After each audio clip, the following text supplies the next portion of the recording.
Hello food lovers, welcome to our channel. నేను మీ రాణి ఇరంశెట్టి. Friends, ఈరోజు recipe వచ్చేసి చిన్న పునుకులు. వీటిని బ్రేక్ఫాస్ట్ టైంలో చేసుకోవచ్చు, ఈవినింగ్ టీ టైంలో చేసుకోవచ్చు. ఎలా చేసినా కూడా మనం బండి మీద తెచ్చుకుని బజార్లో తెచ్చుకునే పునుకుల కన్నా కూడా చాలా మృదువుగా, టేస్టీగా, హెల్దీగా చేసుకోవచ్చండి. ఆ ప్రాసెస్ అంతా చూద్దాం.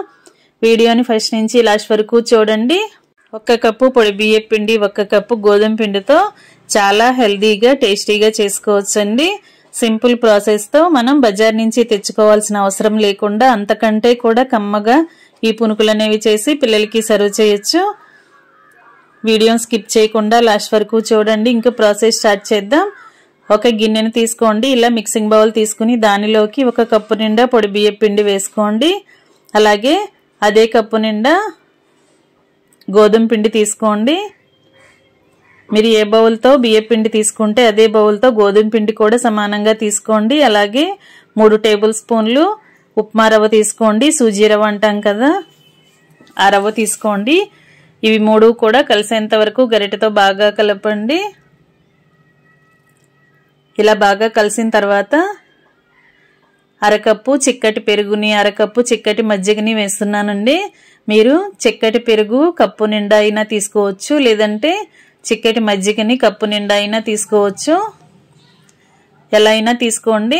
నేను 1/2 కప్పు పెరుగు, 1/2 కప్పు మజ్జిగను కలిపి వేశాను. ఇవన్నీ కూడా మజ్జిగలో కలిసేంత వరకు బాగా కలపండి. పిండి అనేది కొంచెం గట్టిగానే ఉంది కదా, మరికొన్ని మజ్జిగని యాడ్ చేద్దాం. బియ్యం పిండి అనేది కొంచెం మజ్జిగను ఎక్కువగా తీసుకుంటుంది. ఇంకొంచెం మజ్జిగని యాడ్ చేసినట్లయితే పిండి అంతా కూడా సాఫ్ట్గా వస్తుంది. వాటర్ కన్నా కూడా ఇలా మనం మజ్జిగతో పిండిని కలుపుకున్నట్లయితే పునుకులు అనేవి లోపల గుల్లగుల్లగా చాలా టేస్టీగా వస్తాయండి.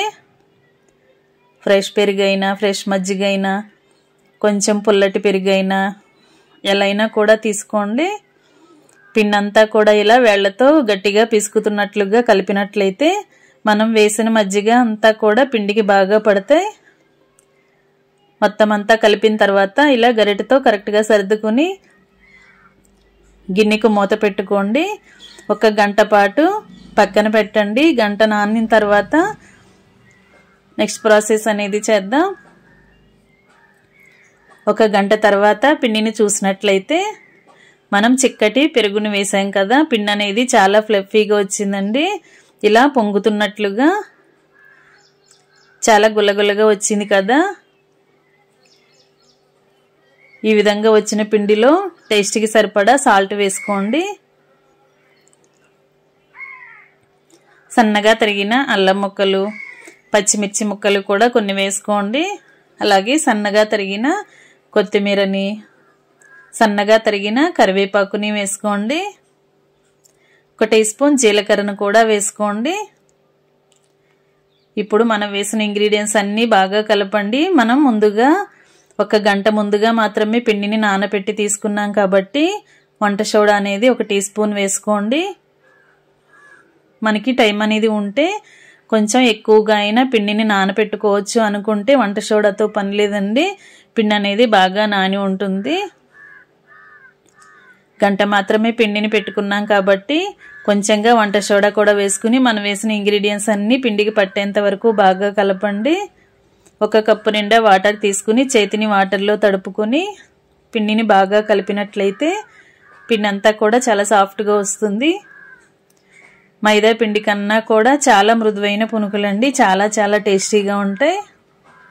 ఇలా వేళ్లతో పిండిని బాగా 1 5 నిమిషాల పాటు బీట్ చేయండి. బాగా కలిపినట్లయితే మనం వేసిన ఇంగ్రీడియంట్స్ కానీ పిండి కానీ మొత్తం అన్నీ కరెక్ట్గా కలుస్తాయి. పునుకులు వేసుకోవటానికి కన్సిస్టెన్సీ అనేది ఈ విధంగా ఉంటే సరిపోతుంది. దీనికి 1 5 నిమిషాలు మూత పెట్టుకుని పక్కన పెట్టండి. పునుకుల్లోకి చట్నీ చూద్దాం.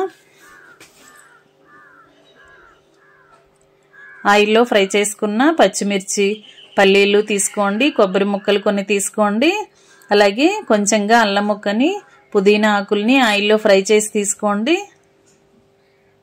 మిక్సీ జార్ తీసుకుని పచ్చిమిర్చిని, పల్లీలని వేసేసుకోండి. కొబ్బరి ముక్కలు కూడా వేసుకుని ఆయిల్లో ఫ్రై చేసుకున్న అల్లం ముక్కని, కొన్ని పుదీనా ఆకుల్ని వేసుకుని టేస్ట్కి సరిపడా సాల్ట్ని, కొంచెంగా చింతపండుని వేసుకోండి. వీటిని కొంచెం బరకగా గ్రైండ్ చేయండి. కొంచెం నలిగిన తర్వాత వాటర్ని యాడ్ చేయండి. తగినన్ని వాటర్ని పోసుకుని చట్నీని బాగా మెత్తగా గ్రైండ్ చేసుకోండి. ఈ విధంగా నలిగింది కదా, దీనికి పోపు పెట్టుకుందాం. ముందుగానే పోపుని ప్రిపేర్ చేసుకుని పెట్టుకున్నట్లయితే చట్నీ కంప్లీట్ అయిన తర్వాత వెంటనే పోపుని యాడ్ చేసుకోవచ్చండి. ఆయిల్లో ఫ్రై చేసుకున్న శనగపప్పు, మినపప్పు, ఆవాలు, జీలకర్ర, కొన్ని ఎండుమిర్చి ముక్కలు, కొన్ని కరివేపాకులు వేసుకుని పోపు అంతా కూడా చట్నీలో వేసేసుకోండి. చట్నీ కూడా రెడీ అయిపోయింది కదా. చట్నీని ఒకసారి టేస్ట్ చూసుకుని సాల్ట్ని అడ్జస్ట్ చేసుకోండి. ఇప్పుడు అన్ని ఇంగ్రీడియంట్స్ కలుపుకున్న పిండిని చూద్దాం. పిండి అంతా కూడా బాగా కలిసింది కదా. ఇంకా కుకింగ్ స్టార్ట్ చేద్దాం. స్టవ్ ఆన్ చేసుకుని కళాయి పెట్టుకుని డీప్ ఫ్రైకి సరిపడా ఆయిల్ పోసుకోండి. ఆయిల్ కాగిన తర్వాత చేతిని వాటర్లో తడుపుకొని కొంచెం కొంచెంగా పిండిని తీసుకుంటూ ఇలా మనకి కావాల్సిన సైజులో పునుకుల్ని వేసుకోవటమే. మనం పునుకులు వేస్తున్నప్పుడు ఫ్లేమ్ని మీడియంలో పెట్టుకుని వేసిన తర్వాత హై ఫ్లేమ్లో ఫ్రై చేసుకున్నట్లయితే వెంటనే కూడా చాలా ఈజీగా త్వరగా ఫ్రై అయిపోతాయండి. చాలా ఫాస్ట్గా కుకింగ్ అనేది కంప్లీట్ అయిపోతుంది. ఇలా చిన్న చిన్నగా చిన్న పునుకుల్ని వేసుకుని కళాయికి పట్టినన్ని వేసుకుని ఆయిల్కి పట్టినన్ని వేసుకుని గరిటెతో కలుపుకుంటూ డీప్ ఫ్రై చేసుకోండి. పిండి అనేది కరెక్ట్గా కలిపినట్లయితే చిన్న పునుకులు అనేవి బియ్యం పిండితో, గోధుమ పిండితో చేసినా కూడా చాలా పొంగుతూ సాఫ్ట్గా వస్తాయండి. లోపల గుల్లగుల్లగా, పైకి క్రిస్పీగా, చాలా టేస్టీగా ఉంటాయి. ఇలా ఆయిల్లో బాగా డీప్ ఫ్రై చేసిన తర్వాత ఆయిల్ నుండి తీసేసి ప్లేట్లోకి వేసేసుకోండి. ఇదే విధంగా మిగిలినవన్నీ కూడా డీప్ ఫ్రై చేసుకుని స్టవ్ ఆఫ్ చేసుకుని వేడి వేడి బియ్యం పిండి, గోధుమ పిండి పునుగుల్ని సర్వింగ్ ప్లేట్లోకి వేసుకుని ఫ్యామిలీకి సర్వ్ చేసుకోవటమే. ముందుగా చట్నీ చేసుకున్నాం కదా, అలాగే పునుకులు రెడీ అయ్యాయి. చట్నీ కూడా రెడీగానే ఉంది కదా.